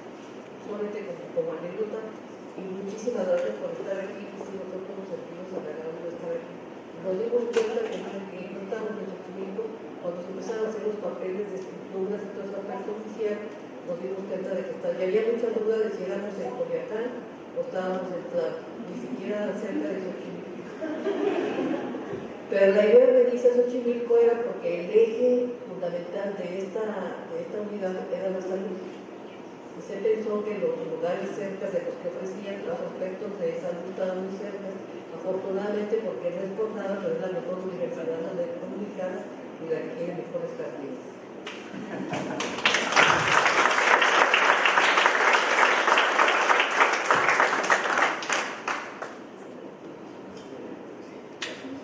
Gracias. Quería comentar algunas cosas respecto de lo que comentó Lourdes. Primero, uno de los rasgos más valiosos de la memoria xochimilca es que todavía podemos hacer una memoria viva. Y la memoria viva somos nosotros, ¿no? Ahora, hay una memoria viva y una memoria que está vuelta a libro o documento. Sí hay documentos. Y imagínense por un momento nada más a esto, que aquello que es mi experiencia vivida a lo largo de 45 años, ahora es una sección de la biblioteca, ¿no? Piensen en eso. Si eso que está ahora en una sección de la biblioteca es mi experiencia, yo lo viví, y muchas cosas de las que están allí no fueron de esa manera. Y yo lo puedo atestiguar. ¿Por qué? Porque yo estaba ahí. una de esas, hablando del asunto de si estamos en Coyoacán o no, si ustedes consultan los mapas de la Ciudad de México de 1970-74, van a ver que los límites de las delegaciones de este lado están borrosas, no están, ¿no? Más o menos hasta 1975-76 apareció un letrero cruzando Canal Nacional que decía límite de la Ciudad de México. Pasando este límite no se proporcionarán servicios urbanos. O sea, allí terminaba todo. Era el Cabo Finisterre, ¿no? Así como el Baja California. Entonces, ellos mismos no sabían, y después quién sabe quién decidió que Canal Nacional era el límite entre Coyoacán e Iztacalco y que Periférico era el límite entre Coyoacán y Xochimilco. Sucede que quedamos nosotros en la esquinita, ¿no? Junto con la unidad de la Marina. Bien, ¿esto por qué? Pues porque yo estaba allí y porque yo vi el mapa, ¿no? Y de alguna manera vi el mapa por alguna cuestión totalmente accidental. Ahora, pero de la misma manera yo puedo atestiguar otras cosas. No quiero hablar mal de amigos que escribieron documentos, pero el texto que se llama 10 años en el tiempo está mal. ¿Por qué? Porque las labores no comenzaron en la fecha que dice allí, fueron un día antes. ¿Por qué lo sé? Pues porque allí estábamos, ¿no? Acuérdense ya que estábamos allí. Si ustedes lo dudan, los invito a que vean una de las fotos que está aquí entre los cubos y otra que tiene Ceci Z en una columna ahí en la Galería de las Ciencias, y me verán que estoy ahí junto con otros 4 profesores el primer día de clases, y atrás de mí están construyendo el muro entre mi aula y la siguiente. Todavía no acababan de construir los gallineros. Claro que me acuerdo cuándo fue, por favor, ¿no? No tengo todavía las listas, no sepa de dónde me quedarían las listas de asistencia. A lo mejor ya no las tengo, no las puedo conseguir. Pero lo que dice 10 años en el tiempo está mal. Segundo, ya nada más por prurito personal. Dicen que el segundo miembro, el segundo jefe del departamento electo del Departamento de Relaciones Sociales fue Ricardo Pasco. No es cierto, Ricardo Pasco nunca tomó posesión porque fue electo simultáneamente secretario general del sindicato. Entonces, ¿quién fue? El segundo, pues fui yo. Oiga, fui yo. Sí, pero yo no soy. ¿Cómo supe? Pues porque era yo, ¿no? Y no estoy. Bueno, otro, hablando de sistema modular, ¿no? Es que uno se pone a discutir sobre las características y desarrollo del sistema modular, su consolidación, y hay 2 libros escritos por colegas y amigos muy queridos que están ahora allí en el archivo histórico de la UAM. 2 libros. Algunas cosas están mal, y si yo los corrijo en un foro como este, ¿quién es el que está equivocado? Yo. Y entonces era para decirle a uno de ellos, oye, cuando esto sucedió, tú no estabas en Xochimilco. ¿Por qué? Porque trabajabas en Azcapotzalco. No era arquitecto. Ya sabrás quién es. Entonces, tú estabas en Azcapotzalco, ¿cómo te enteraste? Te enteraste de oídas y cuando viniste para acá. Otro. También hizo otro texto y tiene errores. Uno se lo corrige y dice, tú estás mal, el que está bien es el que publico, porque además en esta misma aula ha hecho cursos sobre el sistema modular respaldados por la rectoría. Y yo no, por supuesto. Entonces, ¿quién tiene razón? El respaldado por la rectoría que hizo el libro. Sí, pero estás mal. ¿Y tú cómo sabes? Porque yo estaba allí, ¿no? Ahora, ¿qué más? No solamente eso, tú que escribiste este libro, has entrado y salido de Xochimilco, ¿verdad? Como si fuera el cine. Ha entrado y salido varias veces. Pues, ¿cómo se dio cuenta? Yo me di cuenta porque además de que estaba ahí, he estado continuamente trabajando durante 45 años. No he tenido permisos con o sin goce de sueldo, ni me he ido a hacer ningún posgrado, ni nada. Aquí he permanecido todo el tiempo. Lo que quiero decir es, bueno, no me enteré mucho de todos los detalles en la división de diseño, sí. No me enteré mucho de todos los detalles en la división de biológicas, sí, pero en la de sociales sí, por supuesto que sí, y sobre todo en el TIC y el tronco divisional, ¿no? Bien, quiero decir con esto entonces que la memoria más valiosa de lo que ha sido la construcción del sistema modular es la memoria viva. Y yo les diría, aprovechennos. ¿Por qué? Porque muchas personas de verdad más jóvenes que nosotros, los que estamos aquí, ya se murieron. Mira, mi compañero de cubículo murió el año pasado. ¿Quieres que te dé más nombres? De verdad que no. Se oye feo, ¿no? Entonces, esto ha estado pasando de manera reiterada con la gente de nuestra generación. Vean ustedes nada más lo que está en el video. Yo lo dice, ay caray, con cuánto cariño los recordamos, pero ya se fueron. Memoria viva. Ahora, lo otro, pues aunque tenga algunos defectos, como diría por ahí mi paisano, el ex procurador, pues es la verdad histórica. ¿Por qué? Pues porque está impresa y está en el archivo histórico de la UAM. Entonces habrá que corregirle si ustedes quieren, pero yo no puedo tener en la cabeza tal cantidad de información. Sí vale la pena revisar para cualquier cosa al archivo histórico de la UAM. Muchas gracias.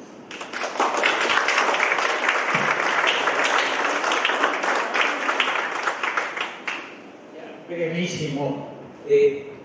Yo creo que sí tenemos mucho por delante que hacer. Digo, la verdad es que hay que echarle mucha crema a los tacos, pero ya hemos hablado maravillas. Sí, pero también tenemos problemas. Y los problemas están relacionados fundamentalmente con la incapacidad de intercambiar con otras universidades y tener contacto entre las mismas unidades. Es decir, que en realidad hemos vivido un poco aislados, por una isla, entre las divisiones. Hay poco contacto. Aprovechamos en ese sentido poco las nuevas tecnologías. Yo insisto que sí tenemos que ponernos mucho más al día en ese sentido. Necesitamos mucho más contacto a nivel internacional. Hoy que tenemos esa posibilidad, nosotros trabajamos mucho en el salón de clases, pues precisamente con nuestro celular. Podemos revisar archivos, podemos consultar autores, podemos hacer maravillas con otras instituciones. ¿Por qué no hacerlo las unidades también? ¿No? Es decir, no encerrarlo. Yo creo que eso ha sido un problema que hay que superar. Es decir, ese narcisismo y ese encierro como si, claro, somos la luz del mundo, no, como después salen los defectos de la luz del mundo, ya lo que pasó el señor. No, yo creo que tenemos que hacer intercambio, tenemos que trabajar mucho.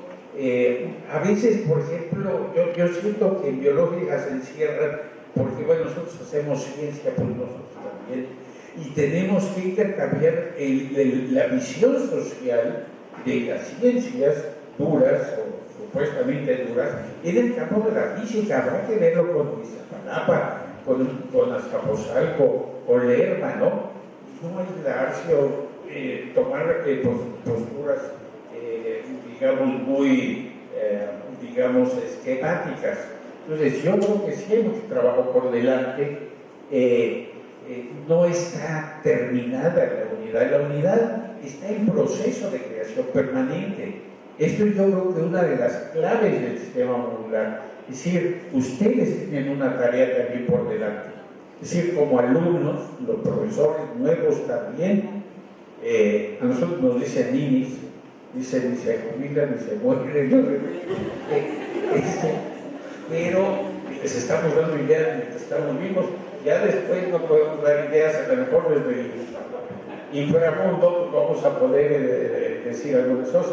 Pero por lo pronto yo creo que sí tenemos tareas, y tareas muy importantes, y es responsabilidad.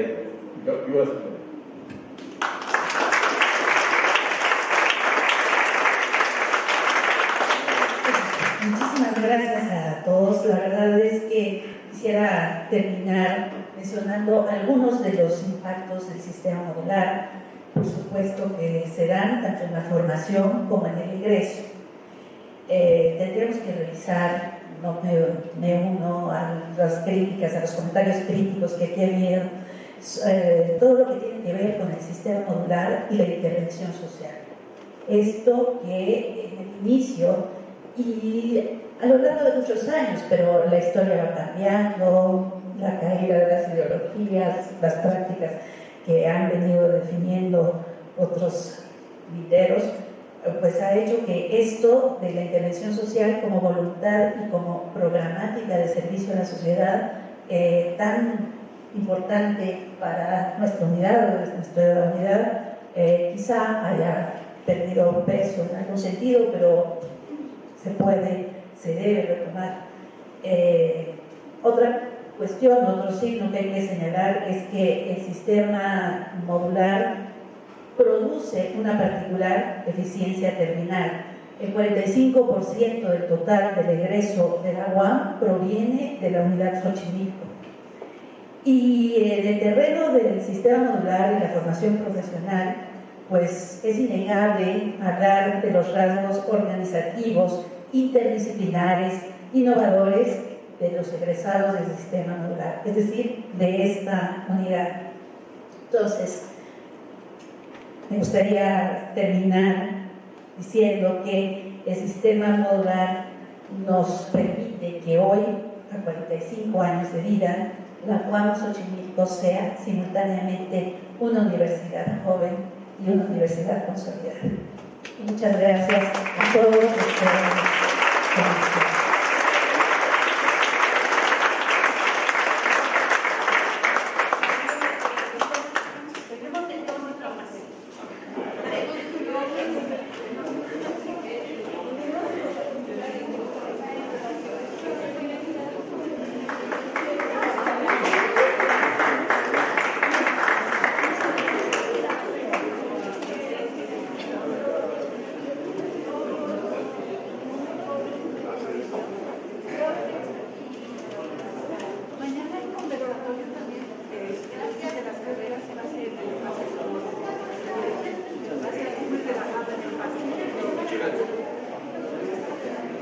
Lau.